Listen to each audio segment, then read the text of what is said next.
Hello friends, this is your friend back with a new fanfic. What if smart Naruto x Harem x femHaku x Tenten x Fu x Samui? If you like this story, don't forget to like, share, and subscribe, and leave your thoughts in the comments. Now, let's start. Fire. Chapter 1, The Beginning. It was a peaceful morning in Konohagakure no Sato as many of the civilians were going about their daily lives. The lone exception was a little blonde boy running throughout the streets, hoping to shake his pursers. The boy hid between gaps of buildings while sticking in the shadows to conceal his bright orange jumpsuit. The blonde paused to catch his breath as he wiped the sweat off of his whiskered face. Green googles were fastened on his forehead as his bright blue eyes scanned the surroundings, eyeing his safe haven. Finding the coast to be clear, the boy dashed towards the red light district of Konoha. He smiled, sure of his victory, when he was suddenly hoisted into the air by his jacket collar. Naruto, an irritated male voice said as he looked at the boy. 9-year-old Uzumaki Naruto turned to see his diabolical academy instructor. Gay. Naruto blanched. How do you always find me, Iruka-sensei? The boy asked, trying to struggle out of his captor's grasp. Yumino Iruka was an average-height chunin that served as an academy instructor. He wore blue shinobi overalls underneath his green flak jacket. Iruka's most prominent features were his brown hair that was typically tied in a ponytail and a scar on the bridge of his nose. We're going to the Hokage, where you'll explain yourself, Iruka said. He placed the young boy on his shoulder and walked towards the Hokage building, ignoring the various stares from the villagers of Konoha. Upon arrival, Iruka greeted the Sandaime Hokage, Sarutobi Hiruzen. Hiruzen was an elderly man that served as Konohagakure's leader. Despite his elderly appearance, many shinobis feared him for his vast arrays of jutsus. This eventually earned him the moniker, the Professor. As the strongest person in the village, his word was typically the law, but a few were beginning to undermine his rule. Hiruzen had initially retired from his position but was forced back into duty after the death of his successor. "Ah, thank you, Iruka. I was hoping that you would be able to find Naruto-kun," the Sandaime said as he lit his pipe of tobacco. The scarred chunin bowed in recognition before dropping Naruto unceremoniously on the ground. "Be a little gentle, will you, Iruka-sensei?" the boy complained as he rubbed his sore behind. Before Iruka could retort to his student, the Sandaime intervened. "Naruto, I have several reports from people claiming that they've seen you painting graffiti all over the Uchiha compound," Hiruzen stated. "Is this true?" the old man asked for confirmation. Sometimes the villagers would blame Naruto for things the young boy didn't committed in order to get Naruto in trouble. "Of course that was me. No one else is able to pull off a prank that awesome. I actually think this is my best prank yet, old man," Naruto replied as he gave a foxy grin. He had pranked the Uchihas because they often sided with villagers when the villagers pressed charges against Naruto. Of course the charges were usually falsely accused, but the military police didn't believe him. "Show Hokage-sama some respect, Naruto," Iruka scolded as he wished his student would mind his manners. The Hokage could only chuckle as the two began bickering with each other. If only the rest of the villagers would treat Naruto like Iruka does, Hiruzen remarked sadly. He knew that the boy was hated for what he carried. The Sandaime had tried a variety of ways to make Naruto's life easier. From making laws to giving the boy a monthly stipend was just some of the ways that he tried. Still, the villagers would try to sabotage the boy every chance they got.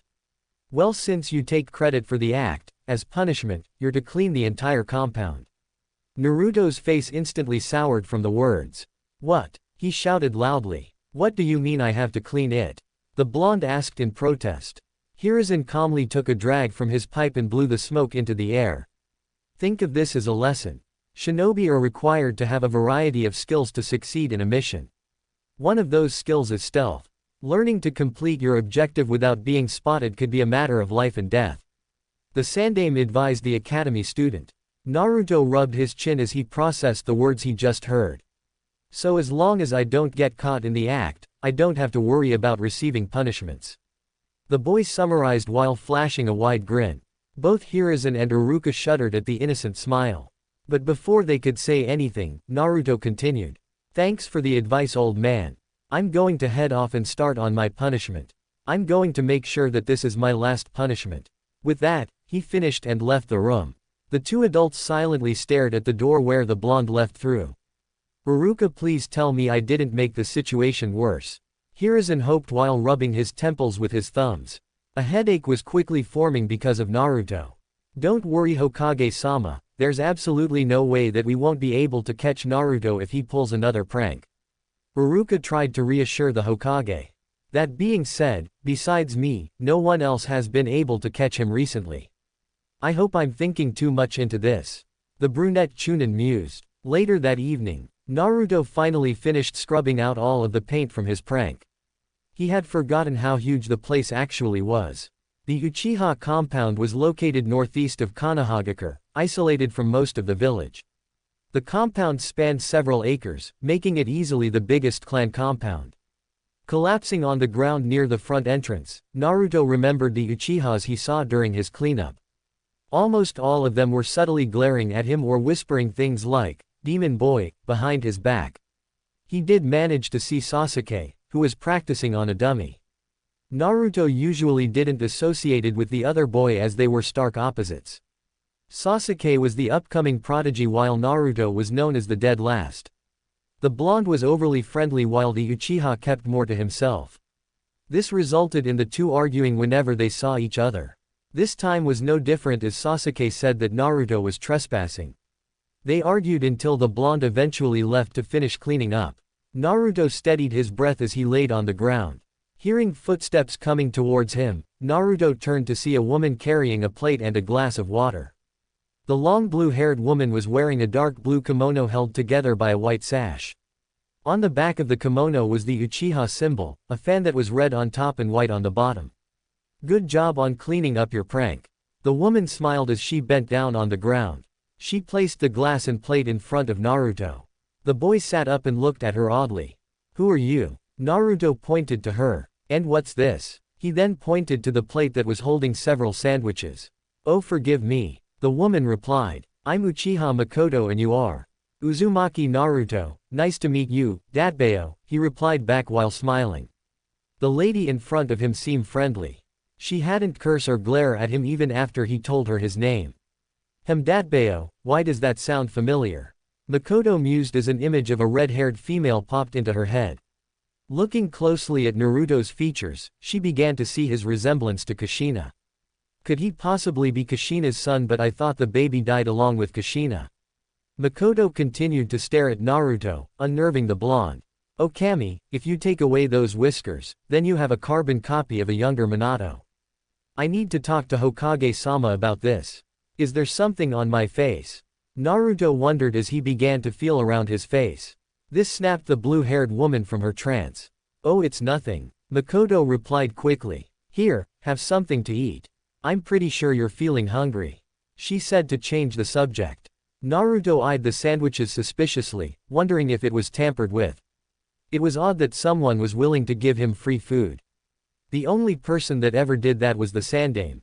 Seeing the food caused his stomach to rumble. With his stomach winning out, he graciously accepted the sandwiches and began devouring them. "Why are you being so nice to me?" Naruto asked with a mouth full of food. Makoto was disturbed by the sight. She briefly wondered if he was ever taught manners. "Uzumaki-san, please finish eating before talking." The Uchiha matriarch released a small killing intent to get her point across. The blonde was startled by the killing intent and quickly nodded his head. After a minute, the plate and glass were empty. "Why are you being so nice to me?" the boy once again asked. "You can call me Naruto by the way. I'm not good with the honorifics and stuff." "Well, can I call you Naruto-kun then?" Makoto's question was answered with a nod of Naruto. "Well, the reason why I'm being nice to you is because I saw you working hard cleaning up. So I thought you deserved a reward." Naruto tilted his head in confusion. "Why should I get a reward?" he asked before clarifying. "This was my punishment for pranking your place." "That may be, but nonetheless, you deserve something for working hard." Makoto smiled at him. He blushed from the praise. "Thank you Makoto-san," Naruto said shyly as he scratched the back of his head. She frowned mentally, wondering if the boy was ever praised before. Standing back to full height, Makoto helped Naruto off the ground. "Now I must ask, Naruto-kun, why did you prank the Uchiha compound?" the blue-haired woman inquired. Naruto pondered for a second before giving his answer. Well, someone had to teach the Uchiha pricks a lesson. The boy answered. Realizing his mistake, Naruto hastily spoke one more. I don't mean you're a prick, Makoto-san. I'm talking about the other Uchihas. He said nervously, hoping he didn't offend her. Makoto chuckled at how the little boy was acting. Can you promise me not to prank this place again?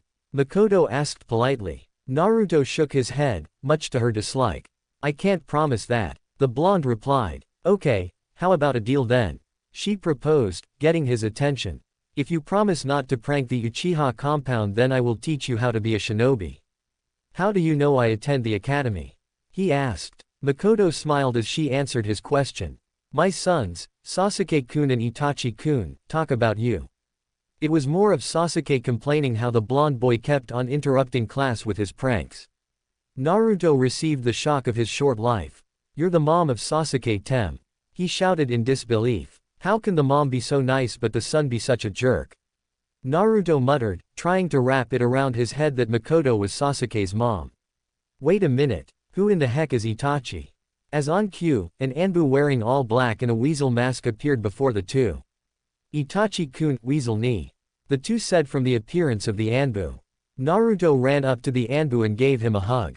Every time someone tried to harass Naruto, an Anbu would typically be there to intervene. Usually it was Weasel, dog, or cat that came to his rescue. Weasel would even piggyback Naruto back to his apartment. The blonde loved to fly across the rooftops on Weasel's back as he felt safe from all dangers. Hello Kase-san, Naruto-kun. Itachi replied to the two, slightly surprised to find Naruto in front of the compound. Wait, Naruto said in realization, so your name is Itachi, not Weasel? The blonde asked as he released the hug. It would be weird if his name was actually Weasel. Itachi nodded to the question. Yes, my name is Itachi. The Uchiha heir said as he removed his mask. Naruto-kun, can you promise me not to tell anyone my real name? Sure thing Itachi ni. Your secret is safe with me. The boy replied confidently. Makoto smiled watching the two boys interact. Makoto-san, is it too late to accept your deal? Of course not, Naruto-kun. I take it that you accept then. She asked, to which he nodded. Well, how about I meet you at Training Ground 11 after school? Where's that? Naruto inquired. Itachi decided to answer the question. Directly south of the Shinobi Academy, there are multiple training ground. There is usually a sign that indicates what number the training ground is. Simply find the number 11 and you'll be at the right training ground. The Uchiha male explained. The Jinchuriki nodded to them and was about to head off when Makoto stopped him. Wait a minute, Naruto-kun, she said before heading to her home. A minute later, she came out with a book. Here, Naruto-kun. Makoto handed him a book titled, Shinobi Basics 101. I want you to try to read all of this before we see each other tomorrow. I hate books. The blonde muttered. I don't want to read it. Naruto said as he politely handed the book back. Makoto denied it and shook her head. Naruto-kun, if you want to be a great shinobi, you need to read books. Itachi agreed with his mother. Naruto-kun, books have knowledge in them. The more knowledge one possesses, the stronger the ninja becomes. The male Uchiha reasoned. Naruto sighed, knowing it would be futile to resist. He reluctantly accepted the book. Okay, I'll try to finish it by tomorrow. Naruto frowned slightly before turning to the two Uchihas. Bye Itachi ni and Makoto-san. He said his farewells before leaving the compound and towards Ichiraku's. Kase-san. Itachi said to get her attention. May I ask why you wish to train Naruto-kun? There's a chance that he's the son of my best friend and she'll never forgive me for not being in his life. Obviously she couldn't tell Itachi that. I always wanted to help my sons train but your father wouldn't permit it. So I thought it would be nice to train Naruto-kun. Itachi stared at her impassively and nodded. That is fine mother, but I believe you should talk with Hokage-sama about this. He said and began walking towards their house. Well, I'll do just that. Tell your father and Sasuke-kun I will be back shortly. Makoto then used Shunshin no Jutsu body flicker technique to appear outside the Hokage tower. Luckily it was late in the day, so having an audience with the Hokage was easy. After being let in by the secretary, she appeared in the room where Sandame was doing paperwork. Oh Makoto-chan, what can I do for you today? Hiruzen smiled as he glanced up from his work and gestured Makoto to sit. The Uchiha matriarch sat down as the elderly man gave her his attention. Hello Hokage-sama, I wish to talk about matter regarding a certain blonde-headed boy and his heritage. With a wave, Hiruzen dismissed all the Anbu in the room and activated the privacy seals. What do you wish to talk about that pertains to Naruto? The image of a friendly grandfather was replaced with that of the Shinobi no Kami, god of Shinobi. I wish to know why I wasn't informed that Kushina's son was alive. The Uchiha woman went straight to the matter at hand. Hiruzen took a puff from his tobacco pipe. Why do you believe that Naruto is the son of Kushina? Makoto let out a sigh and began explaining. Hokage-sama, I can't believe no one including myself hadn't seen it sooner. If you take away Naruto's whiskers, you'll have a carbon copy of Minato when he was younger. Makoto said as she was still in disbelief. Hiruzen nodded, believing the same. The nod was all Makoto needed to confirm her suspicions. When people are blinded by hate, they fail to see the most obvious of things. He remarked sadly and wondered if the village will ever regain the will of fire. Meanwhile, Makoto was feeling angry not only at the villagers but angry at herself for not noticing it sooner. Does he know about his heritage? She asked even though she suspected that Naruto didn't know. Just like with the Kyuubi, his heritage is an S-class secret. This is to prevent the likes of Iwa and Kumo coming here to either kill or kidnap him. The Hokage explained. She agreed because that would most likely happen if Iwa and Kumo would ever come to know of Naruto's existence. Hokage-sama, please allow me to adopt him. It is the least I could do for Kushina's boy after not being in his life for 9 years. Makoto knew she would feel Kushina's wrath if she ever saw the redhead again. I'm afraid I cannot allow that. He answered. Why, Hokage-sama? Makoto was confused. Why was he refusing her? If I were to let one of the clans adopt Naruto, then that clan would have more power over the others due to the fact that Naruto is a Jinchuriki. Believe me when I say that you weren't the first to approach me to adopt him after finding out his heritage. Hiruzen answered her. Who else knows besides us? Makoto was shocked that others knew of this secret as well. Hiruzen took another puff from his pipe. He really was too old for this job. Including us, it would be Jiraiya, Shikaku, and Shibi. Jiraiya is Naruto's godfather but unfortunately he has a spy network to run so he can't be here. Shikaku found out when he went to pick up his son from the park. He saw Naruto and immediately connected him to Minato. Shibi said that his Kikaichu detected that Naruto's chakra was similar to his parents. The latter two also asked to adopt him. I see. The mood depressed as Makoto uttered those words. Would it be alright if I taught and trained him to be a shinobi? She asked, hopeful of the Hokage's answer. The mood was no longer gloomy as Hiruzen chuckled. I see absolutely no problem with that. Thank you Hokage-sama. Makoto's face instantly brightened as she bowed deeply. So the Kawarimi no Megami, goddess of body replacement, is going to teach someone again. Hiruzen teased the younger woman. Makoto sighed at that nickname. I really loathe that moniker. Couldn't they come up with something else? She frowned before addressing the rest of the statement. I didn't even teach Shisui much, it was mostly due to his own hard work. According to him, you helped in making the Shunshin no Shisui of the body flicker into a deadly force he was known as. It's a pity that he committed suicide 2 years ago. Hiruzen remarked sadly. Shisui had committed suicide in hopes of quelling the flames of rebellion. It had worked as the Uchiha had temporarily halted their plans. It wasn't until recently that plans had begun anew. Makoto nodded as she still remembered the compassionate Uchiha that was Itachi's best friend. Well, I must leave to prepare dinner, please excuse me and have a good day Hokage-sama. She said as Hiruzen dismissed her. Makoto exited the building with a swirl of leaves. The Sandaime sighed as he leaned back in his chair. It's a pity that there aren't more Uchiha like you Makoto. I can only hope that your clan doesn't do something hasty and actually try a coup d'état. Hopefully I can patch things up soon.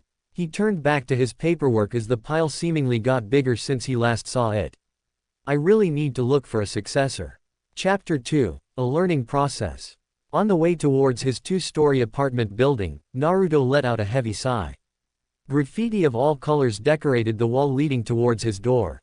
Words such as, demon, and, die, was commonly repeated among the writings. Naruto unlocked the door to his apartment room. He locked the door quickly after stepping into the apartment that the Hokage had brought for him when he was 4. At just 4 years old, he was kicked out from the orphanage and left to wander the streets for food and shelter. His food was overdue food products that were in the trash, while his shelter was either the forests or somewhere in the playgrounds. His luck turned for the better when the old man found him near the Sarutobi estate. The Hokage quickly took him inside for some food and clothing. That day was the happiest day in young Naruto's life. Not only did he get to eat good food and had a roof over his head, the old man looked at him differently from the rest of the villagers. Where the villagers would glare at him with hate and scorn, the Hokage looked at Naruto with sorrow and guilt. The boy didn't understand why, but he was just glad that it was different. The Sandaime proceeded to rent him a room at an apartment complex on the edge of the red light district. As soon as he moved in, all the other occupants moved out. Even the landlord moved away, leaving him all alone in the 2-story building. Even though Naruto didn't need to pay rent, he always wondered why people avoided him or downright hated him. For as long as he could remember, the villagers always looked at him in contempt. What crime did he commit that his birth was treated like the plague? Naruto figured his parents must have done something horrible. They either died or abandoned him, making the villagers punish him for their actions. Naruto looked at the state of his desolate apartment room. The refrigerator, although in working condition, was mostly empty. Luckily, the cabinets were filled up to the brim with ramen cups. The day he discovered the food of the gods was the second happiest day of his life. Not only was it cheap, but it tasted amazing. The small brown table that he owned was found in a nearby garbage heap. Cuts of all sizes decorated the table as if it was made that way. His sofa was something he found in one of the abandoned rooms. At first it was in good condition, but now cotton stuffing stewed out from the openings. One day, someone snuck into his apartment and ruined all of his furniture with a sharp object. Naruto could have asked the Hokage for help getting furniture, but he didn't want to bother the old man who had an entire village to run. Deciding a shower was the best course of action, Naruto placed his orange monstrosity, as his teachers called it, into the washer. After a long shower, Naruto wore a white sleeveless shirt along with black shorts. As he placed his orange outfit in the dryer for use tomorrow, he remembered the book that Makoto gave him. Grabbing the book, the blonde headed into his room. His room was vacant besides a single brown dresser and a spring mattress. Both were in decent condition that he had found in the other apartment rooms. Plopping down on the bed, he looked at the book. Naruto hated books with a passion. To him, it was all a bunch of big words mixed together to make long sentences. Whenever he asked the teachers to explain them, they would spurn him and called him an idiot for not understanding. With reluctance, the blonde opened the first page of the book. A note fell from the book and landed on his stomach. Naruto grabbed the note and read its contents. To Naruto-kun, if you found this note, then you listened to me and attempted to read the book. Great job on following my orders, and you avoided punishment when we meet tomorrow. Naruto's sweat dropped at that sentence. Makoto was such a nice person, there was no way she was going to punish him, right? Shaking his thoughts, he continued reading the rest of the note. I know some words will be difficult for you to understand, so I want you to write down those words on a piece of paper and we'll discuss them tomorrow. I want you to know that reading this book will help you on the path onto becoming a ninja. If you don't believe me, this was Itachi-kun's first book. Without further ado, finish this book before we see each other tomorrow. Your future sensei, Uchiha Makoto. Naruto couldn't believe this book was once Itachi's. The male Uchiha was one of the strongest shinobis he had ever met. Granted, the blonde hadn't met many shinobis, but he was sure that Itachi was strong. Deciding not to waste any more time, Naruto dove into the first chapter and began reading silently. A shinobi is a trained warrior that uses chakra. He's not a common bandit because he has a home to protect. That home is Konohagakure no Sato. In every Konoha shinobi harbors the will of fire. The will of fire is a belief that every shinobi loves, believes, cherishes, and fights to protect the villages previous generations had done before them. This belief is what allows Konoha to survive 3 great shinobi wars and invasions from other villages. Naruto brought his hand up to his chest. Is it possible for me to have the will of fire as well? Can I honestly protect the same people that scorn me? Gigi once said that a Hokage protects his people. Maybe that's the same thing. Naruto thought to himself as he continued reading the book. While reading, Naruto jotted down several words that he was unsure of on the back of Makoto's note. Different topics came up in the book such as stealth, traps, chakra, jutsus, and etc. There was so much that he didn't know. Did his classmates learn this when he wasn't in class? He decided to finish the rest at school to make sure he wasn't late for class the next day. Who knows, maybe I won't be kicked out this time, Naruto thought as he drifted into slumber. Next day asterisk. The sun directed its rays at Naruto's face, causing him to twitch slightly. Blue cerulean eyes slowly opened and went towards his alarm clock. Noticing that he was still early, Naruto took a quick shower and had a ramen breakfast like always. The blonde grabbed the book from his bed, shoved it into his bag, and headed out of his apartment. Before he left, he made sure to lock his door. He didn't want anyone breaking into his apartment again. Finishing his preparations, he scurried off to the academy. When Naruto arrived to the class, he was greeted with an almost empty classroom. It seemed only a few people were here early. Not like any of them were his friends anyway. Naruto moved towards the window seat and pulled out the book and note, in case he came across any difficult words. He resumed reading where he left off last night. Naruto didn't notice the perplexed glances that his classmates gave him as they walked into the classroom. Most shrugged it off and went to talk to their friends.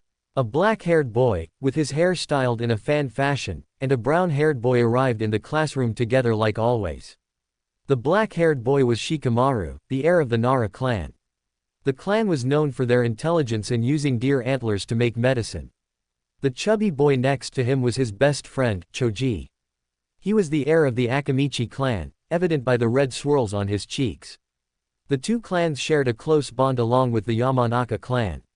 Shikamaru instantly noticed the oddity as he spotted the blonde-haired prankster. Choji didn't notice as he was preoccupied with his bag of chips. Choji and Shikamaru made their way towards Naruto and gave him a quick greeting. The three along with Kiba were troublemakers during the early days of the academy. Naruto returned the greeting before immersed himself into the book again. Taking a seat next to Blonde, with Choji sitting next to him, Shikamaru looked at the thing that made the hyperactive boy so quiet. The Jinchuriki was quietly reading a book titled, Shinobi Basics 101 Feet like it was an everyday occurrence. Despite not knowing what caused his friend's sudden change, Shikamaru smirked that Naruto was trying to improve. The Nara heir exchanged glances with Choji, who seemed to be smiling as well. Naruto always seemed to find ways to keep Shikamaru interested in his actions. The black-haired boy decided to take a nap as he wasn't going to solve the mystery known as Naruto anytime soon. His plans were quickly thrown out the window when a raging storm of girls were chasing after a certain Uchiha into the classroom. Of course, the two in front of the other girls was a girl with platinum blonde hair and a girl with cherry blossom pink hair. The platinum blonde girl had her hair tied in a high ponytail with bangs covering the right side of her face. She was Yamanaka Ino, the heiress to the Yamanaka clan. The girl Ino was bickering with was Haruno Sakura. The two were best friends until they discovered that they were crushing on the same boy. Sakura had on a big red bow on her head as her pink hair swooshed in the air. The two girls came barreling into the room, leaving a dust cloud behind them. "Can you loudmouth girls shut up? I'm going to go deaf in my ears." Inuzuka Kiba complained while covered his sensitive ears. His ninkin, Akamaru, barked in agreement. His face had the signature Inuzuka's red fang markings on his cheeks. Akamaru, the white ninkin, stayed mostly inside Kiba's gray, fur-lined hooded coat. Although the rest of the class didn't say anything, they also agreed with the Inuzuka's words. Ino and Sakura quickly stood in front of Kiba with the latter pointing at him. "Shut up, mutt, I'm not loud," Sakura screeched out, much to the annoyance of everyone. In the corner of her eye, the pink-haired girl spotted Naruto sitting next to Shikamaru and Choji. "Hey Naruto baka, what are you doing?" The blonde boy turned his attention from the book to Sakura. "Oh hey Sakura-chan, how are you today?" He friendly greeted with a smile. He didn't catch the insult that she attached to his name. She replied with a fist to Naruto's noggin. "I told you not to call me that baka." Ino chimed into the conversation. "Seriously though, what are you doing?" She was curious on what made the fellow blonde sit still. Normally he would be too busy plotting some elaborate prank to even attend class. Naruto showed the two girls the book. I'm reading this book. Laughter erupted from the class with the exception from Sasuke, Aburame Shino, Shikamaru, Choji, and Hyuga Hinata. The latter three frowned that everyone was laughing at him. The dead last is reading. I'm surprised that you even know how to read. Kiba barked in between laughter. I mean, how's reading going to help you? You'll always be the dead last. More laughter was heard after Kiba spoke. Naruto was livid at his classmates for mocking him. He was simply sitting and quietly reading without bothering anyone. What more could these people want from him? The Jinchuriki was about to talk back to Kiba when he was interrupted by a lazy voice. You guys should really shut up. I can't sleep with this racket, Shikamaru said as he lifted his head up from his napping position. Shikamaru looked at Naruto. The Dobi is reading. The Inuzuka pointed towards Naruto. I have eyes, I can see that he's reading. Everyone that isn't blind can see that he's reading. If you look closely at the title of the book he's reading, then you would understand. The class looked at the title of the book that Naruto held. Before anyone could comment, Shikamaru continued talking. Naruto knows that he's currently dead last in the class right now. So what does he do? He's trying to get better so he doesn't stay there. He's actually taking his shinobi career seriously compared to most of you. His lazy voice was somehow able to silence the crowd. The Nara heir turned towards the Kiba. Personally, I don't understand why you're laughing at Naruto. You're currently the third to dead last in the class, barely ahead of Naruto. Kiba fumed at the end of Shikamaru's words. I don't know why you're talking, Shikamaru, you're second to dead last. Kiba smirked at his apparent victory. You're right. The black-haired boy agreed.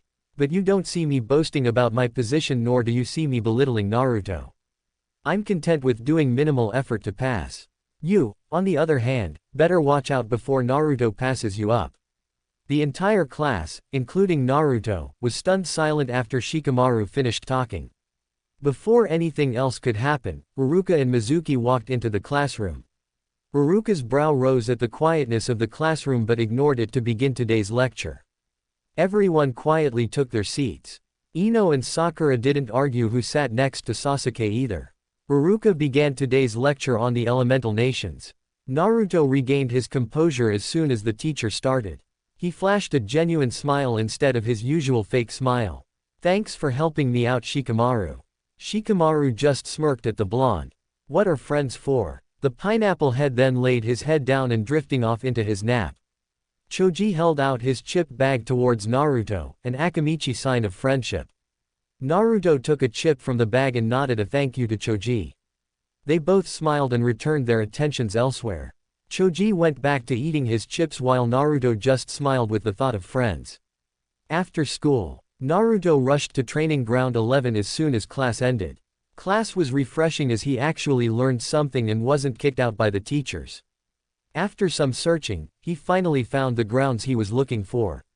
When he entered the training ground, the blonde saw Makoto. Training ground 11 was ordinary compared to the other grounds. It was an empty grass field with nothing surrounding it. On the edges, there was several benches and tables. Instead of a training grounds, it looked more like a park.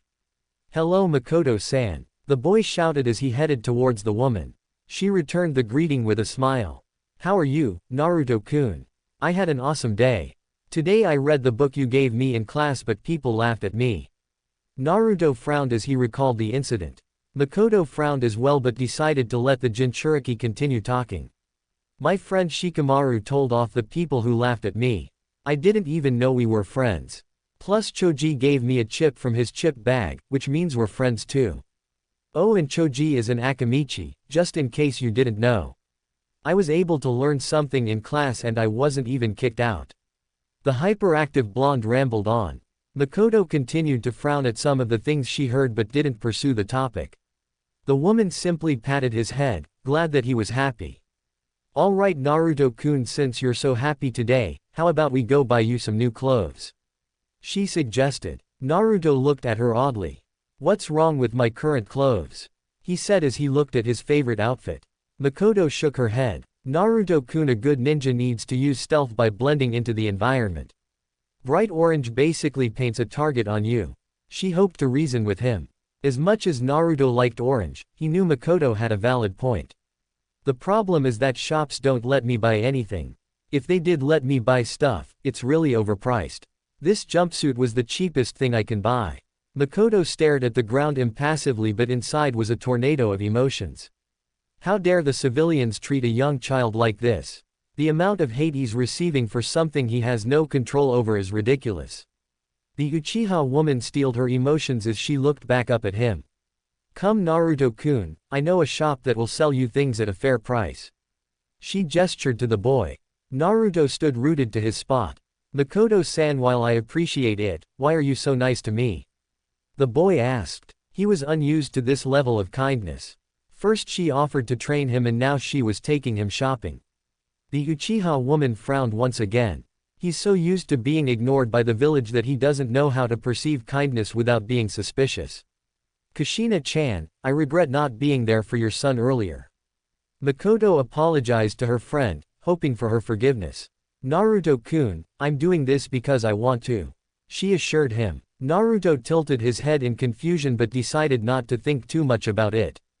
Well, let me go grab my money before we head off. Before Makoto could protest, Naruto dashed away towards his apartment. After 5 minutes, he returned and they headed off to the shop. As they walked, villagers and shinobi alike gave them odd looks. They were all wondering what the Uchiha matriarch was doing with the demon brat. Makoto ignored their stares as they kept walking. Eventually, they stopped outside a shop called Higarashi's Weapons, where a young brown-haired girl was attending the counter. Her hair was styled uniquely into buns. Hello Tenten-chan, can you call your parents for me? Makoto asked the girl now known as Tenten. The girl bowed before scurrying up the stairs to retrieve her parents. Soon a middle-aged man and woman, along with Tenten, appeared. Welcome to our store Makoto-sama. The man bowed. The man, who had a muscular build, was wearing blue overalls over his white shirt. His overalls were plastered with soot, giving him a dirty look. Black googles was lifted above his green eyes. His most prominent features were his bald head and brown, neck-length beard. Kaguya-san, I told you not to call me Sama. Makoto-san is fine, she reminded before turning to the middle-aged woman. Good afternoon, Tara-san. The woman known as Tara was dressed elegantly in a kimono. The black kimono was decorated with a blue flower pattern. It matched the woman's dark blue eyes. Her brown hair was tied in a bun with a pair of silver hair sticks sticking out. Hello Makoto-san, what can we do for you today? Tara friendly asked. Actually, I would like you to help this one here. Makoto ushered Naruto to the front. Tara and Kaguya instantly recognized who the boy was. The duo stared at Naruto and he began to feel anxious under their gaze. What is that monstrosity that you're wearing, young man? Tara said as she looked at the jumpsuit with disgust. No, don't answer, we'll get you new clothes immediately. Tenten, please get my tools. She told her daughter, who went to grab the tools. Young man, I need you to strip. Naruto looked at her with shock and fear in his eyes. He quickly ran behind Makoto to hide from the tailor. Naruto-kun, it's okay. Makoto reassured him. She just wants to measure your body to make sure your new clothes fit. Naruto saw Tara nod in confirmation from behind the Uchiha woman. Trusting Makoto, he slowly took off his jacket and shirt. Instantly the temperature in the store dropped several degrees and killing intent leaked out from the three adults. Everyone stared at Naruto's body with utter horror. His body was so skinny that you could see several outlines of bones. His arms looked like they would snap in half like twigs. His rib cage was in full display while his stomach was caved in. His entire figure looked like it could shatter into pieces if slightly touched. How he was able to look like that and be alive was a complete mystery. Naruto and Tenten shuddered under the killing intent. The boy collapsed onto his knees from the pressure and began holding his body to stop the shaking. Seeing this, the adults immediately regretted their actions. Makoto rushed to console Naruto while Tara did the same with Tenten. Kaguya stood there and shook his head in disappointment. The Uchiha woman broke the silence as she released Naruto from the hug. Naruto-kun, what do you eat to look like that? Makoto didn't want to know, fearing what he would say. But the information needed to be known so she could properly help him. I eat ramen every day and that's pretty much it. Naruto answered sincerely. Makoto didn't like his response. Don't you eat anything other than ramen? The Uchiha asked. Naruto shook his head negative. I can't buy anything else at stores because they're either too expensive or spoiled. The boy confessed. Makoto felt rage build up and did her best to suppress it so she wouldn't frighten Naruto again. Hearing his words, Tenten rushed up the stairs and returned later with a bag of snacks. Here, take this. They're mine, but you look like you need them more than me. Tenten handed him her private stash of snacks. Are you sure I can take this? Naruto questioned, to which she nodded. Thanks. I'm Uzumaki Naruto. Higurashi Tenten. The girl pointed to herself. Let's go get you a new set of clothes so I can burn those. Tenten dragged him along, followed by her mother. While waiting on him, Makoto grabbed a kunai and shuriken set, a first aid kit, several sealing paper, 2 bottles of ink, a brush, and a chakra bakken. She dropped all of the items at the cash register. Several minutes later, Naruto came out from the back. He wore a dark blue shirt that was covered by an unzipped black jacket that had a large orange Uzumaki swirl on the back. He had on black pants with orange streaks going along the side of each pant's leg with matching combat boots. He replaced his old googles with a dark blue variety that hung loosely on his neck. The outfit was honestly a little big on Naruto, but hopefully he would grow into it. Much better, Naruto-kun. Do you like your new outfit? Makoto asked the newly outfitted boy. I do, but I think it needs more orange. Naruto was pleased, but he needed more of his favorite color. Unfortunately, the store didn't seem to possess many things in the orange variety. The older women chuckled at the response. Well, I think you look quite handsome in them. Makoto complimented, causing Naruto to blush. Tara-san, can we have several pairs of these clothes? She asked the tailor. Tara and Tenten went off to retrieve the supplies while Naruto made his way to the counter. What is all this stuff for? Naruto mused. I will explain this stuff to you later after we head to a few other places. Don't worry, you'll need these supplies for later. Makoto answered while Tara and Tenten returned with the clothes. Kaguya rang them up at the counter. Since you're a new customer, I'll make it 40% off the final price. It will come to 40,000 yen in all. Naruto retrieved his overstuffed frog wallet and pulled out the money. Makoto was shocked at the amount of money that Naruto had but chose not to dwell on it. Alright, I put all your things in this sealing scroll, you just add chakra to take them out. Come see us anytime you need anything. The blacksmith said. Naruto nodded and waved goodbye to the Higurashi family. Tenten quickly gave him a hug, which caused Naruto to blush slightly, and told him to start eating better. He promised that he would eat better after seeing everyone's expressions. Makoto and Naruto made several more pit stops along the way. Naruto was introduced to the library, where Makoto required him to read 1 book every week from the civilian section. As he went to check out the books that Makoto gave him, the librarian stopped him from checking out the book.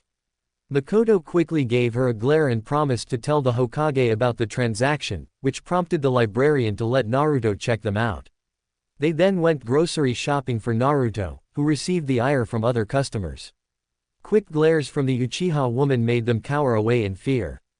Placing the groceries in a sealing scroll, they headed back to Training Ground 11. The duo sat on a bench and relaxed under the sun. So what's all the stuff from Higurashi's for? Naruto asked as he unsealed the items. Well, Naruto, a long time ago there was once a village called Uzushiogakure near Kurigakure.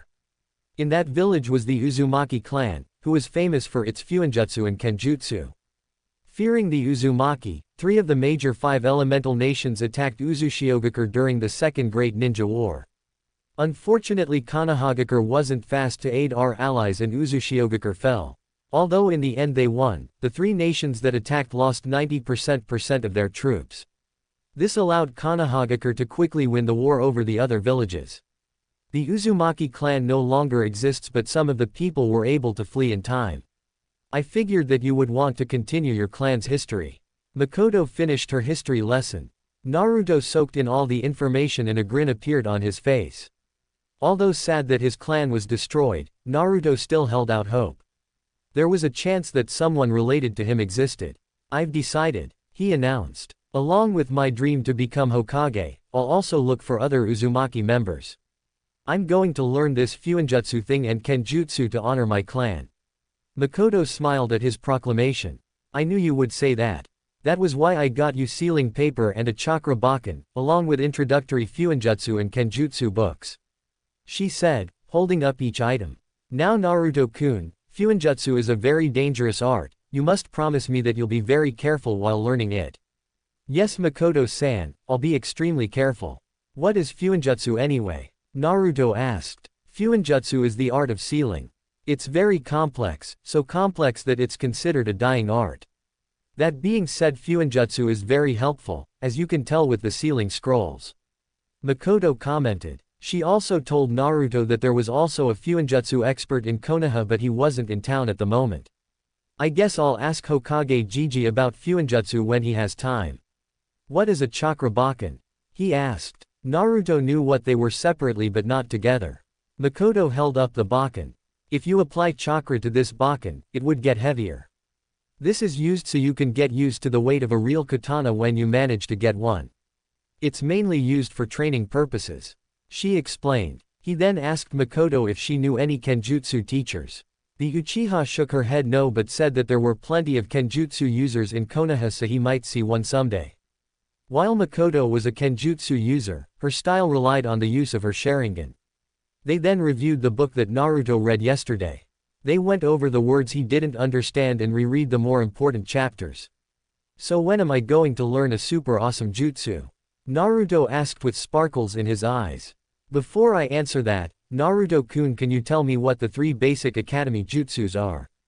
Makoto asked. It's Kawarimi no Jutsu, Bunshin no Jutsu, Clone Technique, and Henge no Jutsu, Transformation Technique. Naruto answered. Well, did you know that when I was in active duty, that my alias was Kawarimi no Megami? Makoto said. Although she wasn't exactly proud of the name, she was hoping to get his interest. Naruto stared at her like she was crazy. Why are you called that?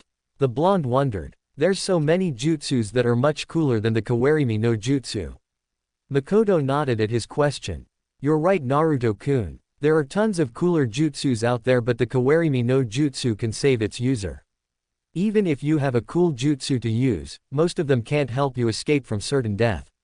That's why I trained until I mastered the technique and was able to escape my enemies countless of time. Just because a jutsu isn't as cool as another jutsu doesn't mean it isn't as useful. If you master a low-rank jutsu and know how to use it well, isn't that better than using a high-rank jutsu at half the power? She finished. Naruto processed everything that Makoto had said. It was true that every ninja knew Kawarimi no Jutsu because of how useful it was. You're right Makoto-san. I'll master the low-rank jutsus first before trying to learn the high-rank jutsus. Makoto smiled at the young boy. If you do master the low-rank jutsus, the high-rank jutsus become easier to learn. Plus, there are so many low-rank jutsus out there that you can have a variety of different jutsus. You'll truly be the most unpredictable ninja out there. She incited him. Naruto loved the sound of that. He hugged Makoto as a thank you. Makoto could only return the hug she received from her best friend's son. Okay, we're going to start training and I expect you to work hard. Naruto got up, confidence eluding from his body. Yes Makoto-sensei, I would be the best Hokage there ever was. Several months later. The past couple months were the happiest Naruto had ever felt in his life. The first time everyone saw his new clothes, they didn't initially recognize him. Shikamaru smirked and said, "You never cease to interest me, Naruto." He was getting closer to his friends, Shikamaru and Choji. The blonde was even invited to their homes a couple of times. He enjoyed playing shogi with Shikamaru even though he always lost. The Nara boy had to go into his thinking pose several times when playing against Naruto due to the blonde's unpredictable nature. With Choji, they had eating contests and were currently tied. Naruto finally found someone to share his love of the food of the gods. Naruto frequently ate at restaurants that the Akamichi owned because of the good food and the fact that he was welcomed there. The blonde was also made friends with Shino and Hinata. Shino was the heir to the Aburame clan while Hinata was the heiress of the Hyuga clan. Shino had bushy brown hair and often wore a pair of black sunglasses. He and Shino became quick friends when Naruto caught a golden Heracles beetle in the forest and brought it to class. The Aburame heir asked if he could have the beetle to see if could crossbreed it with his Kikaichu. Naruto obliged since he was going to release it anyway. That was the day that the blonde swore that Shino's eyes shined bright even though he was wearing shades. They got along well despite Naruto's hyperactiveness and Shino's stoic nature, as they both shared a logical look at life. Hinata had short dark blue hair and was usually shy. Having Hinata as a friend was initially weird, due to the fact that she constantly fainted whenever they would talk. She fainted less now but still blushed red quite often. They found that they both had a love for reading and even exchanged books from time to time. Naruto actually enjoyed reading a lot more now. He felt that he could immerse himself in a book and felt less lonely when reading. Tenten would help him with his target throwing and would spar with Naruto on occasion. They often sparred with Bakans, with the girl showing him different styles. Some days they would just relax and talk about their respective classes. Naruto found out that he was held back a year by Gigi because he and Tenten were the same age. His training was going well if he said so himself. Naruto was no longer the dead last but was still near the lower half of the class. Kiba was furious that he was passed by the former dead last but could no longer say anything about without being called a hypocrite. Ruruka enjoyed that the blonde started paying attention during his lectures and was even friendlier towards Naruto. Makoto trained him in studies, stealth, traps, and the 3 basic academy jutsus. The training in stealth and traps was great for his pranks. Since he never got caught, like Gigi said, he never got punished for his pranks. The Kakurimino no Jutsu, cloak of invisibility technique, greatly helped in the endeavor. Even though the whole village knew it was him, no one was able to catch him in the act. Anbu were on high alert after he had pranked their headquarters. All he did was apply itch powder to their uniforms. They even began using had code words for situations involving him. True to his word, he never pranked the Uchiha compound again. He only pranked some Uchihas that irritated him. His training in the academy jutsus was going well except for the Bunshin no Jutsu. He was going to have to find a way to conquer it before graduation. He was able to master his first jutsu, Nawanuke no Jutsu, rope escape technique, due to the fact Makoto-san would make him escape from all kinds of bindings and in all sorts of positions. He questioned the usefulness of this jutsu but Makoto pointed it out to him. With this jutsu, he would be able to quickly escape if taken hostage or pretend to be captured so he could be led into enemy headquarters. Once inside, he could escape with valuable information or take down the boss. Naruto then knew any jutsu could be helpful depending on the situation. Now he was working on the Kawarimi no Jutsu by replacing himself with objects that were far away. Although he sparred with Tenten, he was still unable to find a Kenjutsu teacher. This resulted in him only doing practice swings with his Baken. He read about different styles but wasn't sure which one was right for him. Naruto decided to postpone it until he found a Kenjutsu expert. His Fuinjutsu, on the other hand, was going great. After practicing his calligraphy for nearly 2 months, he was finally able to write without messing up. The blonde was still on level 1, which was identifying simple seals, but he was on his way to level 2. The Hokage helped him maintain a steady hand and even suggested writing with his left hand as well. His reasoning was that his right hand might be occupied during battle, so he might need to write seals with his left. His physical health was getting back to where he should be. He read a book on how to remain in ninja shape after recovering from an injury. Although he wasn't injured, the method helped him regardless. Makoto gave him cooking lessons so the blonde could be self-sufficient. His new diet allowed him to gain pounds and he started to fill his clothing. That being said, the blonde was still the shortest in his class. He was exercising regularly and was doing lots of running to increase his stamina. Using henge, Naruto was now able to buy foods and clothing at normal price. Naruto marched on towards training grounds 11 but noticed several villagers and ninjas' solemn expressions. Today was a beautiful day with a few clouds in the air. Why were they so sad? Deciding it would be best to ignore the villagers, Naruto proceeded to the training grounds where Makoto would be. As soon as he arrived, she was nowhere in sight. Could she be stuck at home? No, she would have told me beforehand at least. Naruto pondered when the Hokage came up to him. Naruto, I guess you haven't heard yet. Hiruzen asked despite knowing the answer. What are you talking about, Gigi? Naruto was confused by the Hokage's question. What haven't I heard? He asked before thinking to himself. The old man's acting weird as well, what's going on? Follow me, Naruto, and don't ask anything until we get there. Hiruzen gestured to Naruto. They walked silently the whole way, even the villagers didn't pay him a passing glance. They arrived at the cemetery and Hiruzen stopped at a tombstone. On it read, "Here lies Uchiha Makoto, a loving wife and mother as well as a strong kunoichi of Konohagakure no Sato. Hey Gigi, this is just a prank alright. It's probably punishment for all the pranks I did. I'm sorry for whatever I did but this is going too far. I mean I just saw Makoto-san yesterday. There's no way she's dead.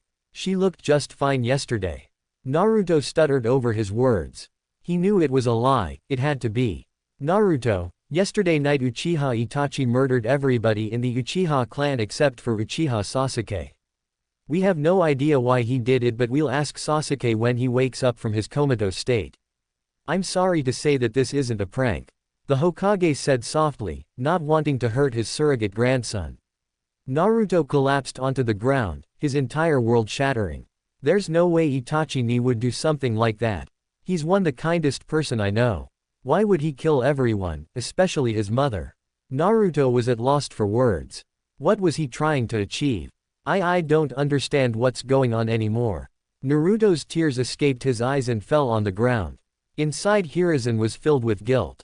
Thanks to his incompetence, Danzo was able to order Itachi to kill every single Uchiha to prevent a coup d'état. He deemed himself guilty for the lives of all that died and the three affected most by their deaths. Itachi would be forced to live on the run, be pursued by hunter nins, and deal with the turmoil that comes from killing his clan. Sasuke would live thinking that he was the last loyal Uchiha, and be faced with loneliness that he had never experienced before. He would also question why Itachi left him alive and possibly seek out revenge against his brother. Naruto lost his mother and older brother figure in a single night. Unlike Sasuke, he dealt with loneliness before but that didn't make it any less difficult. Hiruzen noticed that Naruto was beginning to truly smile at people since Makoto came into his life. The Sandaime knelt down and hugged his surrogate grandson, who was crying profusely. The Hokage cursed his inability to do anything right. He had failed Minato, Kushina, Naruto, and now the entire Uchiha clan. Resolving to change, a fire was born anew within Hiruzen. He wouldn't fail no one else and Danzo would come to fear why he was known as the Shinobi no Kami. 1 Kaguya means blacksmith while Tera means tailor.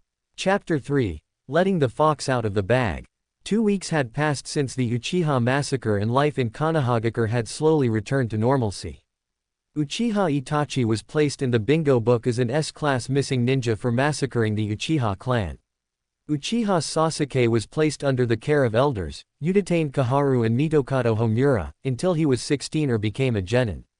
He was asked questions about Itachi as soon as he was awoken. Sasuke responded with fits of anger when Itachi's name was brought up. Many civilians deemed it taboo to speak of Itachi's name in front of Sasuke when they saw how he reacted. Sasuke was readmitted into the academy as soon as he was deemed healthy.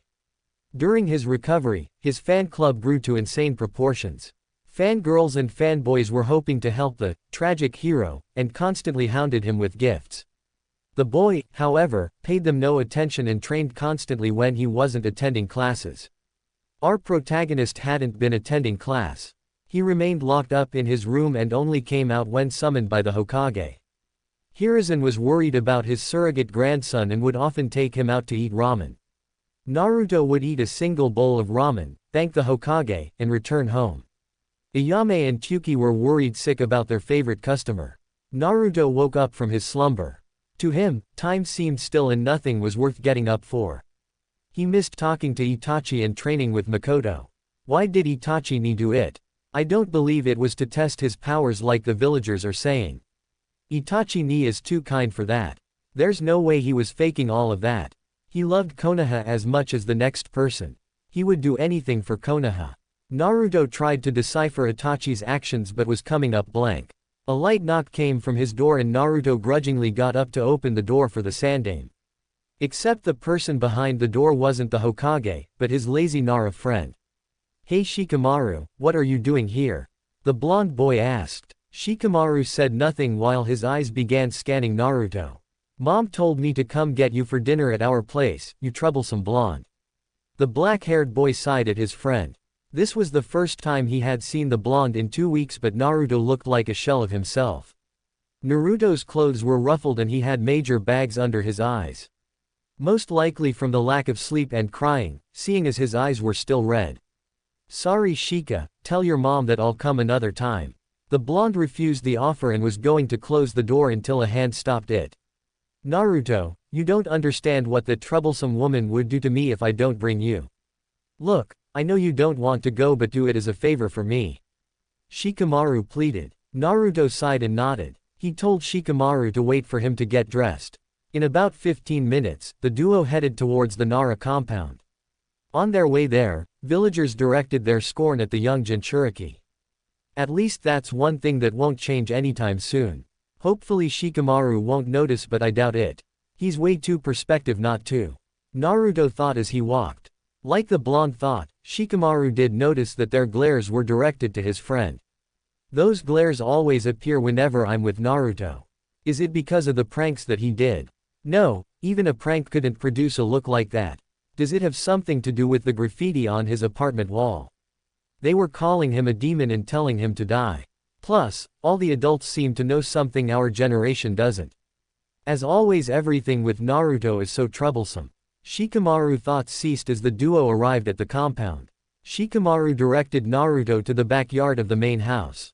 Surprise! Multiple voices rang out as soon as Naruto came into view. Naruto stood there shocked at the people he saw. He saw his friends and most of their parents along with Ayame, Tsuki, the Hokage, and Iruka. He looked up to see a banner that read, "Happy 10th birthday Naruto." The boy had completely forgotten all about his birthday. Today was October the 10th, his birthday as well as the day the Kyuubi attacked Konoha. It was also the day the Yondaime Hokage died killing the Kyuubi. A minute passed and no reaction came from Naruto. A slap hit the back of his head, releasing him from his stupor. He looked at Shikamaru who was giving a wordless look. Well, say something, you troublesome blonde. Naruto gave a wide grin and shouted his thanks for everyone to hear. His friends and Ino ran up to him and congratulated him on getting a year older. They even told him they got him presents. Naruto never got a birthday party or presents before. He had no idea what to do, so he thanked them again.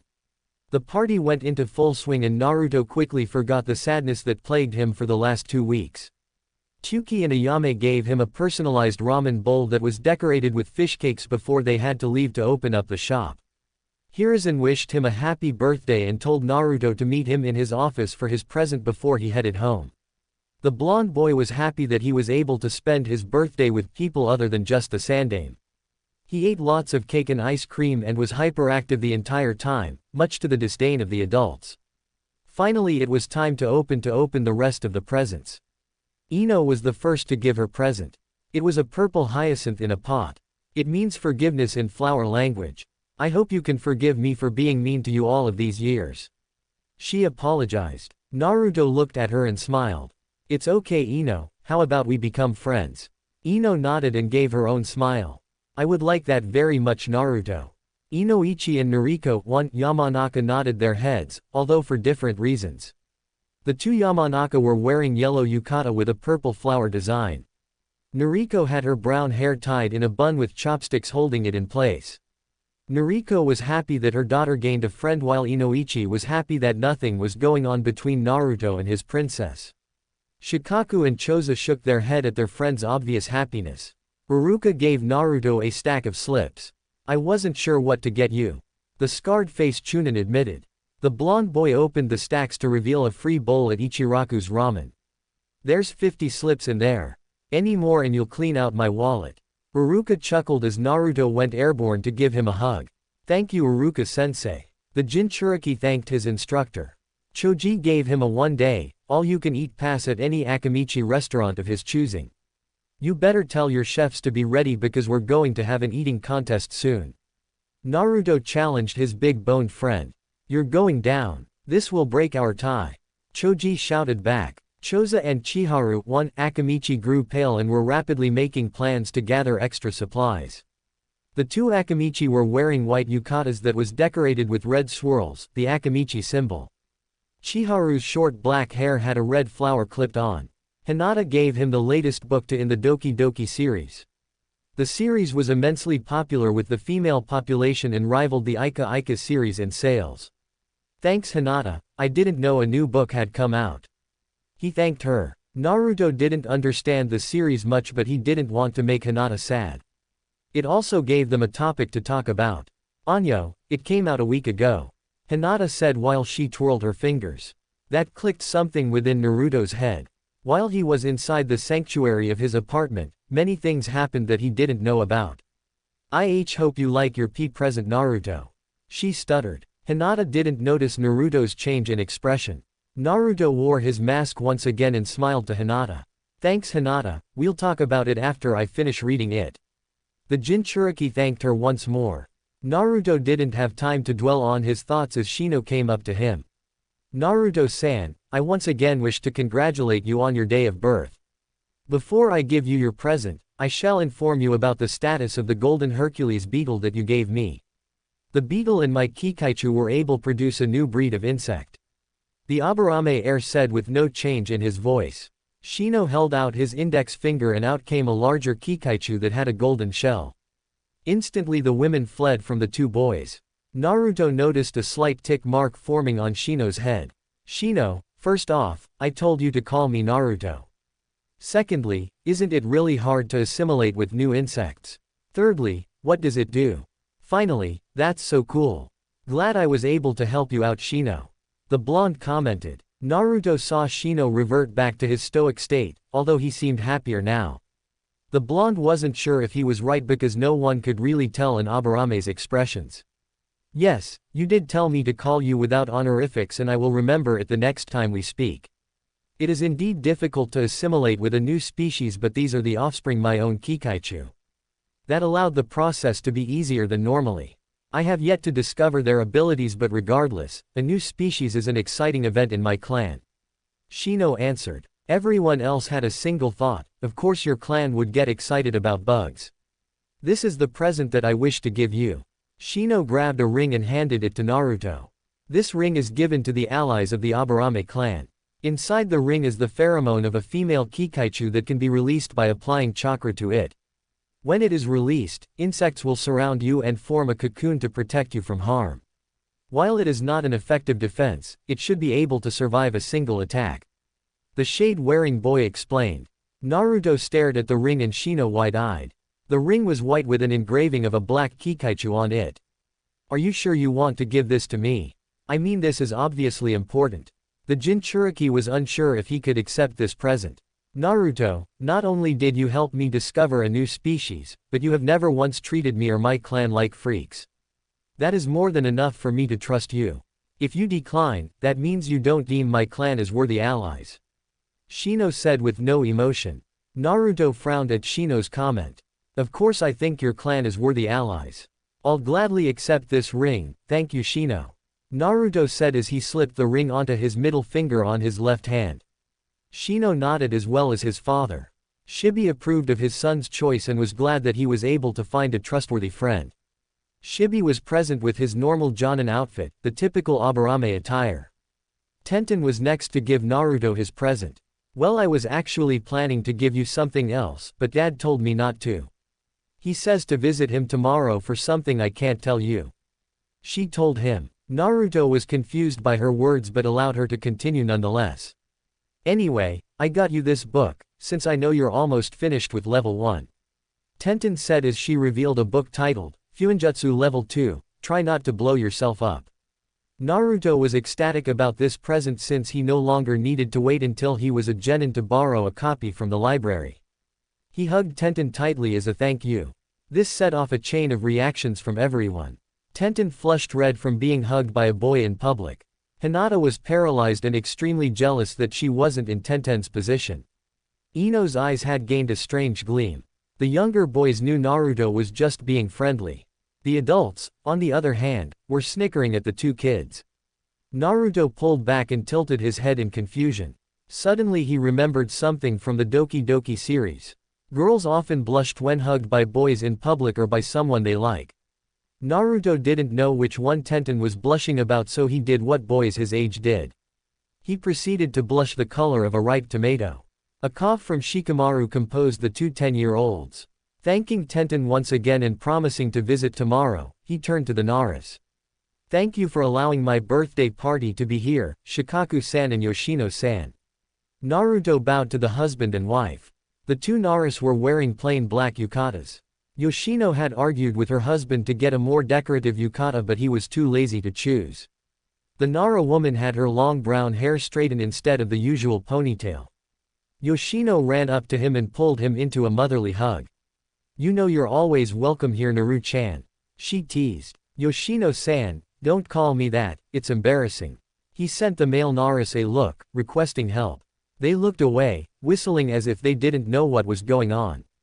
"Sorry Naruto, she's just too troublesome to deal with," the male Naras thought collectively. Shikaku and Shikamaru didn't want to deal with the wrath of the woman. Naruto looked betrayed and he cursed his fate. "Anyway, Shikamaru also brought you a present," Yoshino said as she let him go, much to Naruto's relief. "I don't have a present to give Naruto," Shikamaru said dryly. "What do you mean, you didn't get one of your best friends a present?" The Nara matriarch fumed as she pulled Shikamaru by the ear. It was too troublesome to get him a present, Shikamaru remarked as he rubbed his sore ear. Naruto frowned that one of his best friends thought it was too troublesome to get him a present. The blonde smiled at Shikamaru nonetheless, since Shikamaru's friendship was a good enough gift.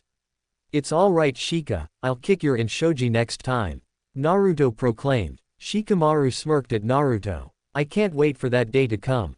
Although Yoshino was mad at her son, she knew nothing could be done about it. The party continued on into the night. Naruto helped clean up and once again thanked the Naras before heading off to the Hokage Tower. Naruto knocked on the door and was given permission to come in. Inside, his grandfather figure was doing paperwork yet again. "Oh, happy birthday my boy, and it's good to see you again." Hiruzen came and gave Naruto a hug before retreating back to his desk. Naruto sat on a chair in front of the desk and waited for the Sandaime. Hiruzen dismissed the Anbu from their posts and activated the privacy seals. Before the Hokage could speak, a blur from the corner of the room smashed into the bookcase. By the bookcase was a man with long white hair and a gigantic scroll on his back holding up an Anbu member with a blank mask by the neck. The white-haired man was Jiraiya of the Sannin and the author of Naruto's Fuinjutsu books. He had on a green kimono shirt with matching pants. A sleeveless red haori was worn over his shirt. On his forehead was a Hittite with the word, oil, instead of the usual leaf symbol. Jiraiya snapped the Anbu's neck in a quick fashion. "Good thing I was in the room sensei, or we would have been spied on." The body was sealed into a scroll of Jiraiya's and given to an Anbu member that had returned when Hiruzen deactivated his privacy seals. After the Anbu left, the Jiraiya activated his own seals. "Just in case sensei. We don't want the stuff we're talking about coming out of this room." Naruto sat there confused on what was going on. The Toad Sage then took a seat next to Naruto. "Happy birthday, Gaki," Jiraiya told Naruto. "Thanks Jiraiya-sama, but do I know you?" Naruto asked, which made Jiraiya laugh in amusement. "So you know about the great Jiraiya-sama." The Sannin puffed out his chest. "But your questions will be answered soon," Jiraiya said, since they had more pressing matters. The Hokage coughed to get the two's attention. "Naruto, I've been hiding a lot of things from you and I want to make it up to you by telling the truth. I know you have a lot of questions and I'll answer them, but don't interrupt me until I've finished talking.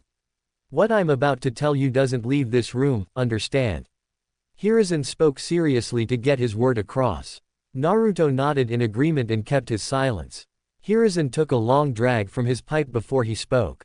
"I'm sure you're wondering why the villagers hated you since the day you were born.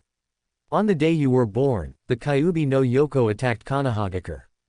It tore the village apart with ease and was about to release its strongest attack on the village. Luckily, the Yondaime was able to teleport the beast away from the village. In the history books, it says that the Yondaime defeated the Kyuubi. That's not the truth and I was the one who fabricated it. The Kyuubi isn't actually alive, it's simply a ball of chakra or a biju. Since it isn't alive, it cannot be killed. The Yondaime was forced to seal the beast into a newborn baby in exchange for his life. The baby he put the Kyuubi in was you, Naruto. You're the Jinchuriki of the Kyuubi no Yoko. The Sandaime concluded. To say that Naruto was stunned was a massive understatement. His entire core was shell-shocked from the news and he could see why the villagers glared at him. They think I'm the Kyuubi, the same beast that killed all of their loved ones. Are they right? Am I the Kyuubi that terrorized Konoha? His thoughts were interrupted by Jiraiya. I've heard that you're learning fuinjutsu, so you should know the difference between a scroll and a kunai. Jiraiya stated. In this case, you're a Jinchuriki and serves as the scroll to the Kyuubi's kunai. Naruto slowly nodded as he knew the difference but wasn't fully convinced. What's a Jinchuriki and is the seal secure? Hiruzen decided to answer his question. A Jinchuriki is a human sacrifice made to hold a Biju. Including you, there are 8 other Jinchurikis spread out throughout the entire elemental nations. Of all the seals, yours is the most secure since the Yondaime was a level 10 fuinjutsu master. Naruto's eyes widen over the fact that there were others like him. Were they hated and scorned just as he was? Are all Jinchuriki treated this way, and why do the villagers attack me if I'm the one keeping the beast contained? Naruto said calmly, but there was a hint of anger in his voice. If the villagers acted this way towards him, then the others probably had the same or worse treatment. A Jinchuriki's identity is usually kept hidden from the other elemental countries because they're often targeted for kidnap and assassination. The only known Jinchurikis are Roshi and Han of Iwagakure, Yagura of Kurigakure, and Kurabi of Kumogakure. Not much is known about Roshi and Han except that they fought in the Third Great Shinobi War. Yagura is the Mizukage of Kurigakure, and Kurabi is viewed as a hero in his village because of his actions in the Third War. Jiraiya said to assure Naruto that not all Jinchuriki were treated badly. He did leave out the fact that Yagura was trying to commit genocide against bloodline users. Hiruzen decided to answer the second question. Most villagers and even some ninja don't understand how seals work. As you know, fuinjutsu is a very complex art that's slowly dying out because not many people can understand it. They cannot fathom how a bunch of lines of ink can possibly hold back a beast such as the Kyuubi. I know I cannot possibly tell you to forgive them after all they've done to you. It is okay, Gigi. I can sort of understand why they feel the way they do. They simply fear what they don't understand. Who all knows about my status? Naruto asked. He was worried that everyone knew about him. Only the adults should know about your status as a Jinchuriki, since some shinobi saw the Yondaime seal the Kyuubi in you. Word was around before I was able to make a law that prohibited anyone to talk about your status, bearing execution. The younger generation doesn't know about it. Hiruzen explained, and he saw the relief that came to Naruto's face. Thank you for finally telling me and trusting me enough with this secret. Naruto stood up and bowed deeply. Hiruzen stood up and sat on the floor in front of Naruto. He bowed with his head on the floor. Naruto, after everything I've done to you, yet you still thank me. I don't deserve your thanks as I'm a failure as your grandfather.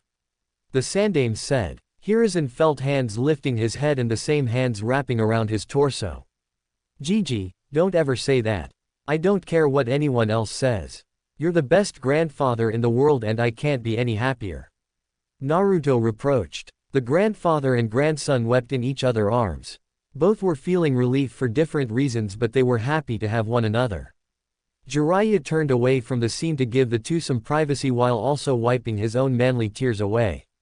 What would his fans say if they caught him crying over such a sappy scene? They finally released each other and went back to their respective seats. Smiles graced the faces of the males. But Hiruzen soon sported a frown. As you now know, Naruto, a lot of responsibility has been placed on your shoulders. I'm confident that you can handle it, the Hokage said with pride evident in his voice. Gigi, I know I'm not allowed to tell anyone about this, but can I tell Shikamaru and Shino? They're my best friends and I trust them not to tell anyone. Naruto pleaded to his grandfather.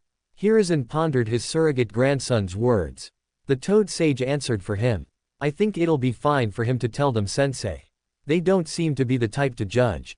If the Gaki believes that they're trustworthy, why not believe in his choice of friends?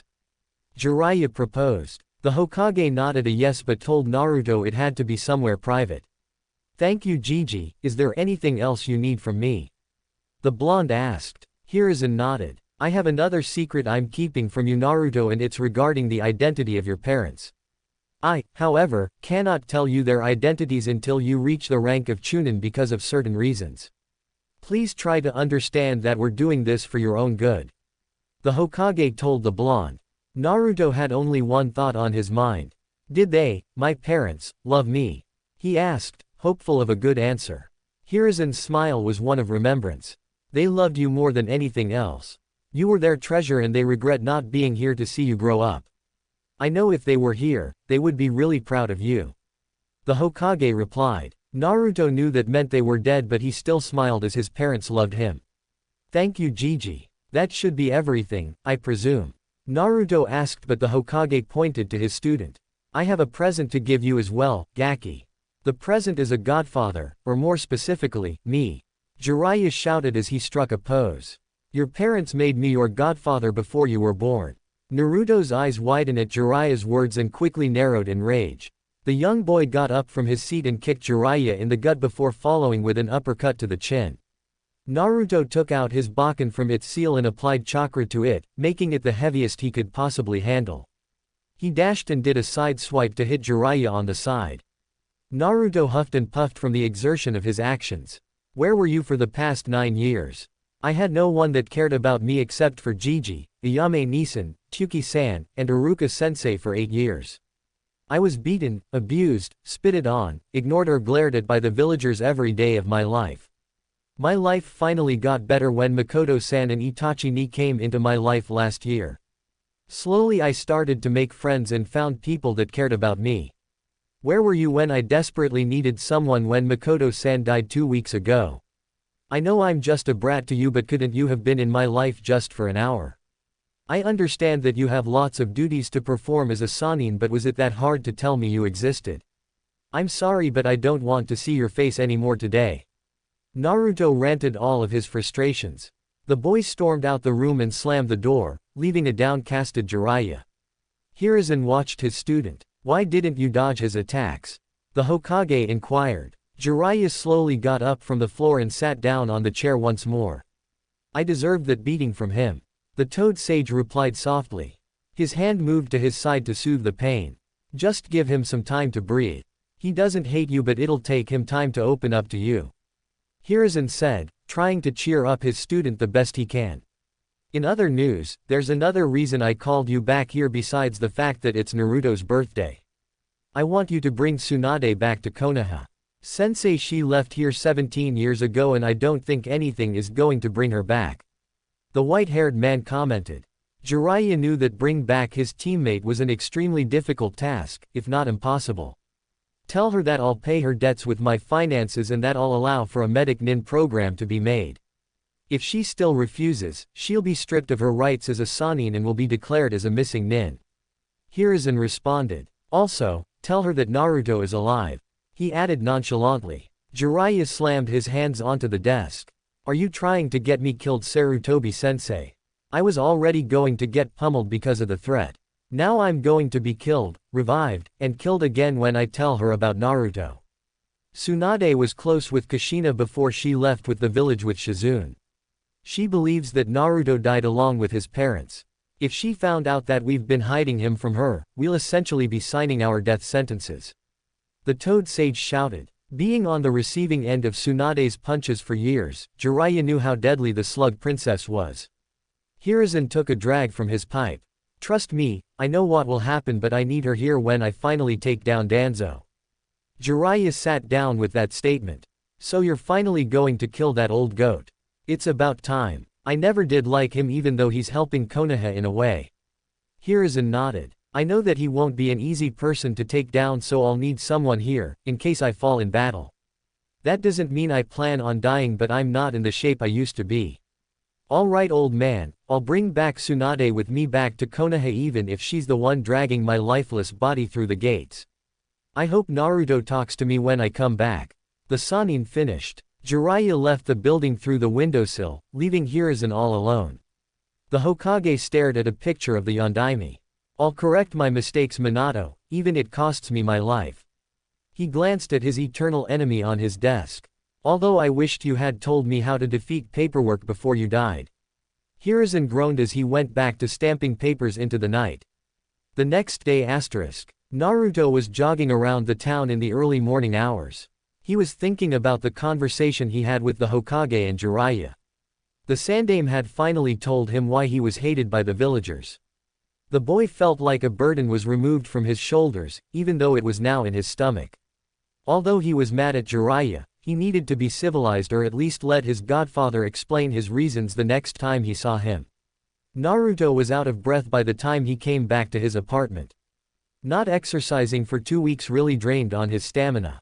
He had only completed one lap around Konoha before retiring. He remembered that Tenten said her father told him to come to the store today. Deciding to tell his friends about the Kyuubi later, Naruto showered and headed towards Higurashi Weapons. Even though people were only beginning to wake up to start their day, the store was already open. "Good morning, Kaguya-san." Naruto waved to the older man. "Good morning to you, Naruto-kun." Tenten's father greeted in return. "Why are you up this early? Even Tenten and Terra are still in bed." Kaguya asked the now 10-year-old. "I was out training when I remembered that Tenten told me to come see you today." Naruto explained. "Well, give me a minute and I'll go get your gift." The blacksmith responded. As Kaguya went to the back to retrieve Naruto's gift, a sickly man walked into store. The man's brown hair was covered by a blue bandana where his Hitai-8 was located. He was wearing blue standard shinobi clothes along with a green flak jacket. The thing that caught Naruto's eye was the dark bags under the man's eyes. "Excuse me, is Kaguya-san here?" The sick man asked Naruto. "Yeah, he's in the back, are you okay?" The blonde boy asked as the person coughed again. "Do you need someone to take you to the hospital?" Naruto was honestly worried as the man who looked like he was going to collapse any second. "No, I'm fine, thank you. I have a cough problem because I breathed in some toxic gas on a mission. Since it was never fully cured, I was left with a cough problem." The shinobi explained. Kaguya came back with a wakizashi and saw the man. "Good morning, Hayate-san, what can I do for you today?" The bald blacksmith asked. The man now known as Hayate replied. "Good morning, Kaguya-san. I was wondering if you can fix my katana for me. I chipped it during my last mission." Hayate requested. Kaguya nodded while Naruto looked at Hayate. "Excuse me, do you practice kenjutsu?" Naruto asked with hope in his words. Hayate saw that he was being addressed and nodded. "I'm one of the kenjutsu masters in Konoha, if I say so myself." Naruto smiled at finding a potential teacher. "I'm sorry, I forgot to introduce myself. My name is Uzumaki Naruto and I'm actually looking for a kenjutsu teacher." The boy introduced himself. Hayate smiled as well. "My name is Gecko Hayate and it's nice to see that someone young is interested in kenjutsu. I would be interested in teaching you but you don't seem to have a blade." The kenjutsu user replied. Kaguya interrupted the two. "Actually he does have one, this one right here." Kaguya said as he held up a black wakizashi. "This wakizashi is yours, Naruto-kun. This blade once belonged to Makoto-san and she wished for me to give it to you on your birthday. I hope you accept it." He gave the blade to Naruto. The Jinchuriki was amazed as the sheath was a pure black that seemed to absorb any light that touched it. The handle was black with a small orange Uzumaki swirl on it. There was an odd circle on top of the handle. "I see you've noticed the circle. Go ahead and pull on it," Kaguya commented. Naruto did as told and pulled the circle. When he pulled on it, a small kunai came out of the handle. "That's one of the improvements I've made towards the blade. If you're in a pinch, the kunai should be able to at least surprise your enemies." Naruto returned the kunai to its place and pulled the blade from its sheath. The wakizashi was a medium-length katana. The metal was a pristine white like it was brand new and the blade itself was light. Naruto took a few swings with his new blade. The movements were fluid and effortless like the blade was made for him. "I see you like it. Makoto-san asked that I make her katana into a wakizashi for you because it suited you more." Kaguya smiled at the little blonde. "She also told me to hand this to you, in case she didn't personally give you the wakizashi." The blacksmith handed the boy a scroll. The blonde boy placed the blade on the counter as he received the scroll. When he tried to open it, the scroll resisted the force. "I believe you need to pump chakra in it to open it," Hayate advised when he saw that Naruto was having trouble. The boy did as told and pumped chakra into it. As Hayate explained, the scroll opened. "Dear Naruto, if you've received this scroll then that means I'm gone from this world. My death must have come unexpected to you. You must have plenty of questions that you want answers to. I'll do my best as your sensei to provide you with those answers. The question you're most likely wondering is why I left a scroll with Kaguya-san in advance. The reason for this is because I knew that I didn't have long to live. For reasons I won't disclose, my death would help maintain peace in Konoha. You might not understand, but you'll need to accept it. But even though I know I'll die, I'm filled with regret. You once asked me why I was so kind to you. The answer I gave you was a half lie. While it was true I was kind to you out of my own free will, the real reason was because I was best friends with your mother. The Hokage has requested that I don't reveal her identity because of certain reasons, but that won't stop me from describing her to you. She was the most hard-headed and quick-tempered person I've ever known. But at the same time, she was also the most loving and friendliest person I've ever met. Her death, along with your father's, impacted me greatly. I fell into depression, knowing that a person I loved was gone from the world. I secluded myself from the world outside of the Uchiha compound. My world brightened it up when a certain someone decided to graffiti the compound. I watched you rigorously clean up and I couldn't help but think that you deserve a reward for your efforts. That was our first meeting and that was when I noticed that you were my best friend's son. I offered to train you in order to atone for all the years of forsaken you. I expected that we would bond over time. What I didn't expect was to see how you were treated by the village. It was as if everyone blamed you for everything that went wrong in their lives. Yet you still turned out to be the sweetest and most forgiving person in the world. I was in awe at how you continued to go on smiling even with all the obstacles placed in your life. The time we spent together was some of the happiest in my life. You brought joy back into my life. Still, the thing that I'll regret the most is that I'll leave my sons without a mother. Itachi won't show it outwardly, but I know he's one of the most caring people in the world. He'll regret every day of his life for not finding a way to prevent my death. Sasuke will be left alone in the world, forced to fend for himself. My baby boy will secluded himself from the world, resenting his own weakness. And my last son will think that the world was set against him, when that's the farthest from the truth. He has people that care about him and love him almost as much as I do. Even with my death, they'll help him regain his smile. Even as he reads this scroll, he knows that he isn't alone. That's why, Naruto, my son, I want you to continue to smile. I want you to know that I love you with all of my heart. My tears refuse to dry as I write this. I wish I could spend more days with my boys. I wish that I had entered your life earlier. I wish I was still alive to watch my 3 boys grow up to be fine young men. Wishes that I know that won't come true. Still, I'm not worried because I know that my sons will do just fine without me. On the off chance that I'm wrong, Naruto, I want you to be there for Itachi and Sasuke. Out of the 3 of them, you're the strongest one. You'll be able to move on from this and become stronger. While it's selfish of me to place the responsibility on your shoulders, but I believe you can do it. The wakizashi I've gifted you as your birthday present.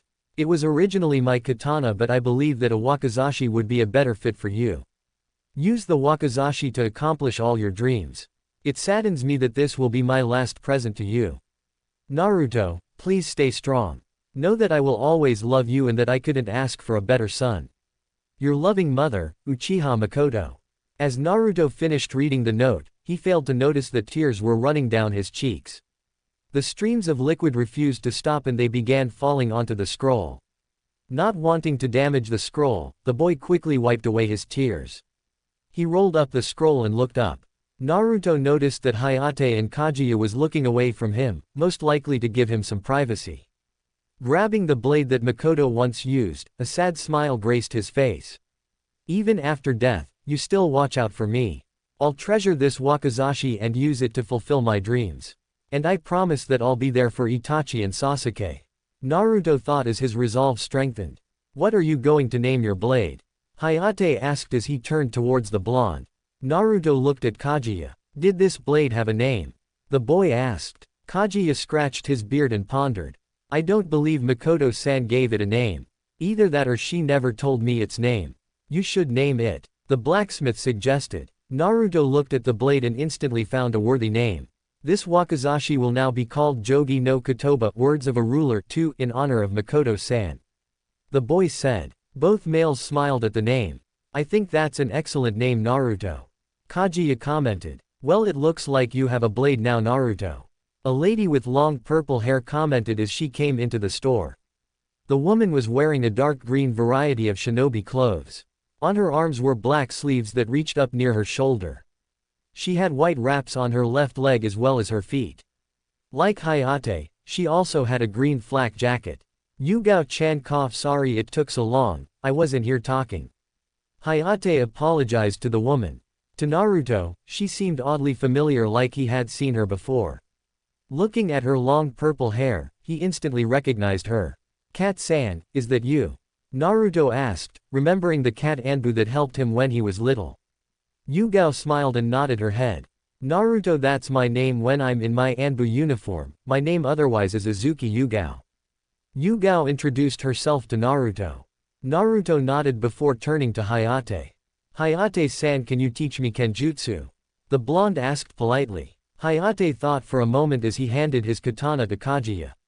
Sure, but only if you pass my test. The Tokubetsu Jonin replied. You'll spar with Yugao-chan while showing me your skills. You don't need to win, just show me that I won't regret training you. Yugao put a hand on her hip like she was annoyed. Don't I have a say in this? The Anbu woman wondered. Hayate promised that he'll make it up to her and she agreed that it'll be a date. The sickly man told Naruto to meet him and Yugao at Training Ground 12. The boy nodded and headed home to prepare his supplies as well as leaving the scroll from Makoto in a safe place. Naruto strapped his wakizashi to his waist and headed to Training Ground 12. It was easy to find due to the fact that it was next to Training Ground 11. Unlike Training Ground 11, however, the landscape for Training Ground 12 was slightly different.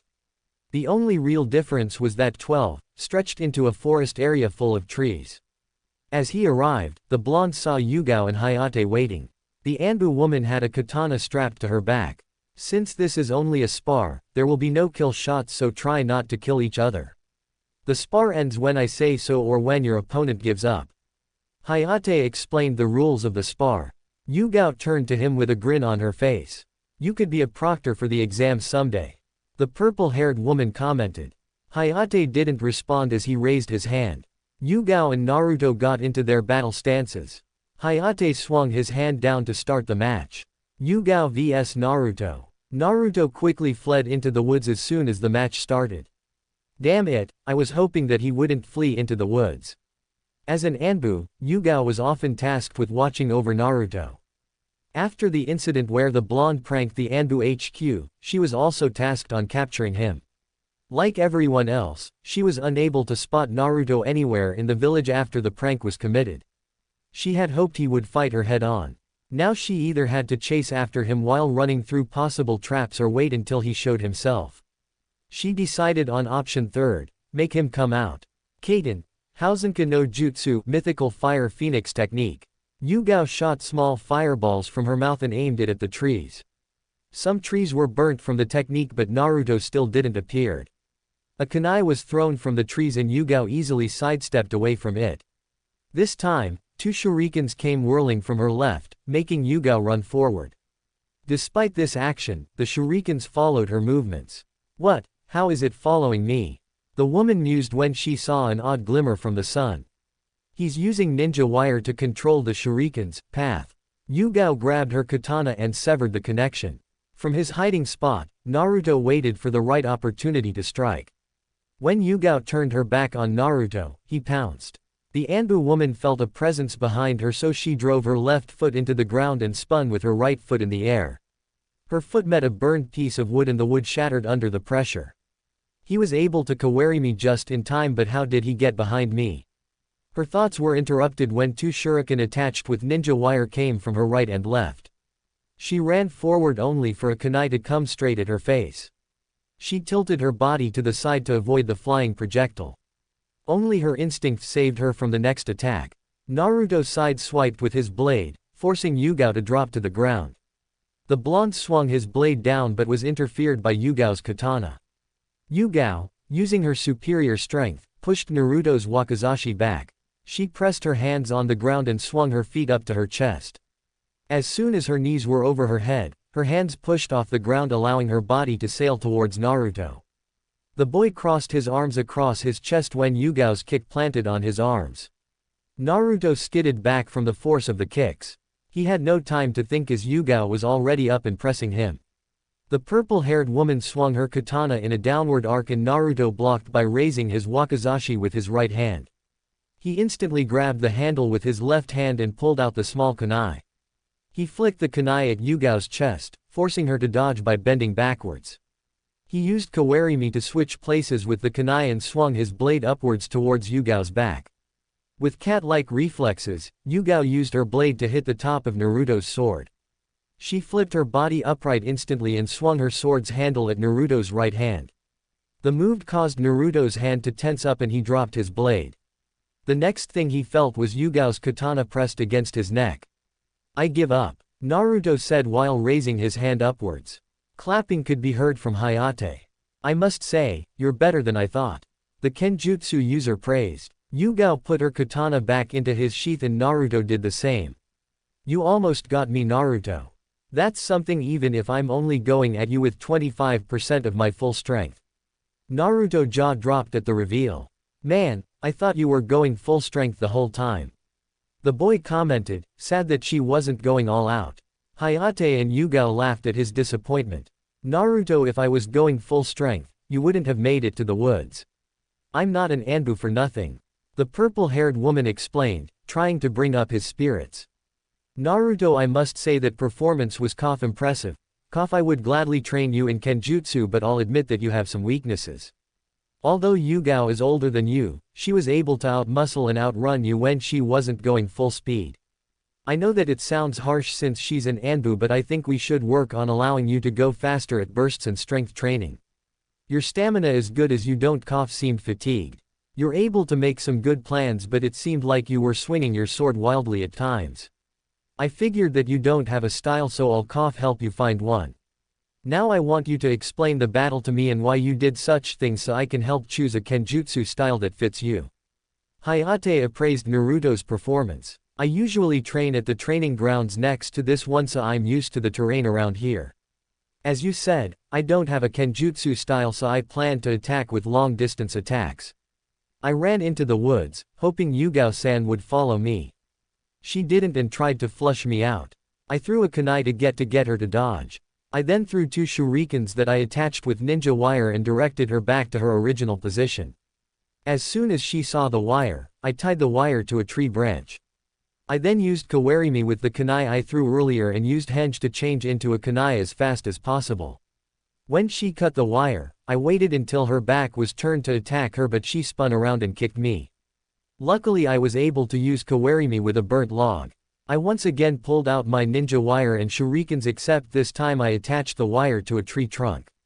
I let them loose and they traveled in a circular fashion towards Yugao-san. I threw a kunai, forcing her to dodge. Once again I used Kawarimi to get behind her, but she dropped to the ground. I resumed my attack, but she did this awesome maneuver where she flipped her body up and kicked me. She pressed her attack, which I blocked before pulling out my secret kunai. I threw it at her and she did the crazy matrix thing and dodged. I used Kawarimi once more and aimed for her unprotected back, but she used her cat reflexes to dodge. Which I can totally see why you're called cat now. Yugao-san hit my hand and made me drop my wakizashi. That ended the spar. Naruto finished speaking as he ran out of breath. Hayate and Yugao stood there accessing what they just heard. No academy student should be able to remember every part of the battle and analyze it, well, except for maybe Inara. They were very impressed with Naruto's intellect both inside and outside of battle. Yugao can see that all those pranks he committed were essentially traps that were harmless. The way he hid and executed his traps were similar to how an Anbu was taught. Hayate then spoke to Naruto. I might have a style for you, but I'll have to look it up to be sure. Let's say we meet here once a week for training on Mondays. The male Kenjutsu user proposed. Naruto nodded and went to retrieve his supplies that he used during the spar. Yugao then spoke out loud. You've really found a diamond in the rough. He's quite impressive for one so young, but he seems over-reliant on the Kawarimi no Jutsu. Hayate shook his head. There's a reason why Yugao-chan. After all, he was trained by Kawarimi no Megami. He told her. Yugao was shocked on what Hayate revealed. The last person Makoto helped train was the prodigy Shisui. She then saw why Naruto used that technique so much. He was probably honoring her in his own way. Later that afternoon, after freshening up, Naruto headed to the Aburame compound. He arrived at Shino's place and called for the Aburame heir. Once Shino arrived, the blonde boy told Shino that he needed to tell him and Shikamaru something important. Shino's eyebrow quirked up but he agreed to come with him. The duo walked to the Nara compound in silence. They arrived to see Shikamaru and Shikaku playing shogi. They all exchanged greetings with one another. "Shikamaru, I need to talk with you about something important and preferably in private," Naruto said while rubbing the back of his head. Both Shikaku's and Shikamaru's eyebrows rose just like Shino's did earlier. Does he know about his tenant? Maybe the Hokage told him. Anyway, it's too troublesome to get involved, Shikaku thought, missing that Shikamaru said they were going to borrow the privacy room. When the boys were all in the room, Shikamaru activated the privacy seals. "So what do you want to talk about?" the Nara asked his blonde friend. "Well, you know how in the books, it says that the Kyuubi was killed by the Yondaime. The truth is that the Kyuubi can't be killed since it's made purely out of chakra. The only way to stop the Kyuubi is by sealing it in a newborn baby. The baby will then become a Jinchuriki, a human container of the beast. The Yondaime was able to seal the Kyuubi into a baby at the expense of his own life." Naruto finished as he gulped down his nervousness. He needed to tell them the next part. "So that baby was you, right?" the lazy Nara guessed. Naruto spun toward Shikamaru and stared wide-eyed. "Judging from your reaction, how the villagers look at you, the graffiti on the walls at your apartment, and how all the adults seem to know something we don't means I'm right. I didn't know the exact reason why, but I would have known eventually." Shikamaru shared his logic with the group. Naruto chuckled nervously. "As expected of you, Shika, you really are too smart for your own good sometimes." The Jinchuriki commented. "I, as well, suspected something was going on." Naruto looked to the source of the voice, Shino. "My Kikaichu told me that you seem to have two different chakras. I now know the reason why," the Aburame clarified. Naruto sat there in disbelief. His own friends already sort of knew something about him was different. "If what you said is true, then you're just the prison keeping the prisoner within you. Is the seal secured?" Shikamaru asked, although he inwardly knew the answer. "Yeah, it's the most secure seal out of all of them. The Hokage and Jiraiya of the Sannin told me so," Naruto answered. "Well, if they say so, then we don't have anything to worry about," Shikamaru said while Shino nodded. "You guys aren't scared of me? You don't believe that I'm the Kyuubi in disguise?" the blonde inquired. Naruto trusted his friends, but he needed reassurance. "Look, Naruto, you're a very good friend of ours. You're one of the kindest people I know because you always give people a second chance even when they don't deserve it. If you're actually the Kyuubi in disguise, then you're one friendly demon." Shikamaru smirked. "As I said once before, you don't discriminate against my clan. You openly listen to us talk about insects while also engaging in the conversation as well. You're an ally to us and will always be until you say so." Shino chimed in. Naruto grabbed both of them and gave them a big hug. "I knew I could trust you guys, thank you so much for accepting me. Oh, and you can't tell anyone about this because it's an S-class secret," Naruto added with a huge smile. Shikamaru just muttered a troublesome, while Shino answered with silence. "Naruto, Shino, wait here for a second. I also got something I want to show you," Shikamaru said after he pried himself from Naruto. He then left the room, only to come back with a book and handed it to the blonde. Shikamaru then motioned Shino to sit next to Naruto while he sat on the other side. "When I said I didn't have a present for you, I was only telling you a half-truth. I didn't have your present because it wasn't ready yet," Shikamaru explained. Naruto then opened the book Shikamaru gave him. Inside was a picture of Shikaku, Yoshino, the Yondaime, and a red-haired woman. Shikaku was standing next to Yoshino while the Yondaime stood next to the red-haired woman. The picture had writing that said, "From the Red Hot Habanero."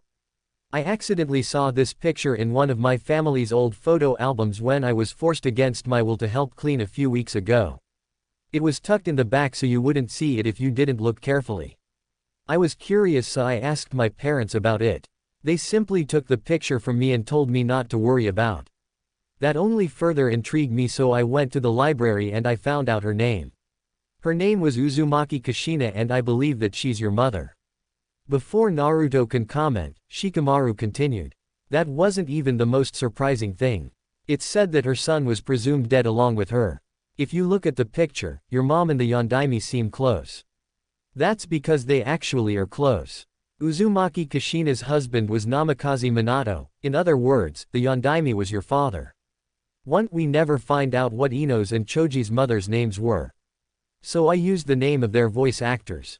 2. Apparently Makoto means, words of a ruler, so I thought it was appropriate to name Naruto's wakizashi that.